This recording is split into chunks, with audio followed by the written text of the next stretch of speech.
Welcome to Wild Breakaway. Alongside Ben Clymer, I'm Audra Martin. The Minnesota Wild picked up a huge 2 points against the defending champs just a few nights ago in Pittsburgh.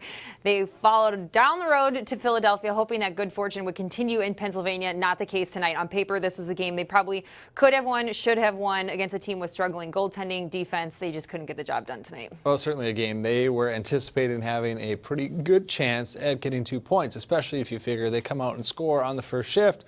But from that point forward, Bruce Boudreau wasn't necessarily happy with the team's effort, something that will be addressed here as we head towards the Ottawa Senators, but a game they might circle in April and look back on and say that's one that really would have made a difference. Well, here's tonight's final stats. The Philadelphia Flyers with the shots advantage, 36-27 over the Wild. Minnesota had a tough night on special teams, couldn't jump on any opportunity on the power play despite taking on the Flyers, who have one of the worst penalty kills in the league.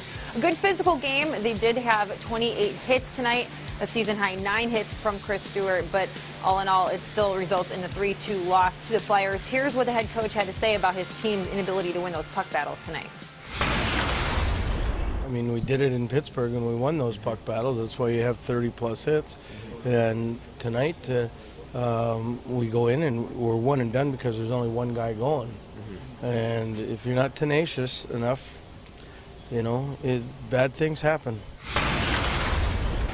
So here's a look at what's on the docket now for the Wild. The road trip comes to a close tomorrow. It's a quick turnaround as they close it out against the Ottawa Senators. Then on Tuesday, they come back home to take on the Calgary Flames. And Thursday, they face the Boston Bruins for the second time in just a few weeks span. So now with Devin Dubnyk between the pipes tonight, you can pretty much guarantee that Darcy Kuemper is going to get the start tomorrow. That means it's going to be his first game in 2 weeks. What are you expecting to see? Well, hopefully that Darcy Kuemper can take a deep breath and not put the pressure that he's seemingly put on himself at times during this season. He's a quality goaltender that has all the physical skills and fundamentals to have success in the National Hockey League level, but I think at some point is putting too much pressure on himself and compounds some of those initial errors into second and third goals in a quick time frame. And that's the biggest thing for Darcy Kuemper. Hockey and most sports in general are a game of mistakes, and certainly at the goaltending position it's quite personal when you make a mistake, but nonetheless it's expected, and how you rebound says more about you than the initial goal.